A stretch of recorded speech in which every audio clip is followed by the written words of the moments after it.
నేటి కృత్రిమ మేధస్సు యుగంలో విద్యార్థులు ఆధునిక నైపుణ్యాలను నేర్చుకోవాలని మాజీ ఉపరాష్ట్రపతి వెంకయ్యనాయుడు అన్నారు. జాతీయ స్థాయి విద్యార్థుల పోటీ టాలెంటోత్సవ్ 2025 హైదరాబాద్లో విజయవంతంగా ముగిసింది. ప్రతిభావంతులైన విద్యార్థులను వెంకయ్యనాయుడు సత్కరించారు.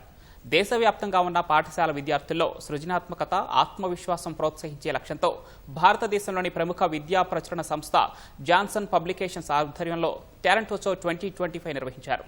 ఈ కార్యక్రమానికి మాజీ ఉపరాష్ట్రపతి వెంకయ్యనాయుడు తదితరులు హాజరయ్యారు.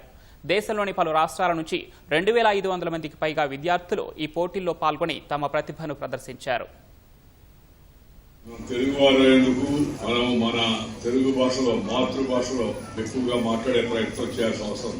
ఇంటిలో, వీధిలో, గుడిలో, బడిలో, అమ్మ ఒడిలో నుంచి వచ్చినట్టు భాష అయిపోతుందో ఆ భాషను అందరూ కూడా ఇంగ్లీష్ నేర్చుకోవడం కాదు.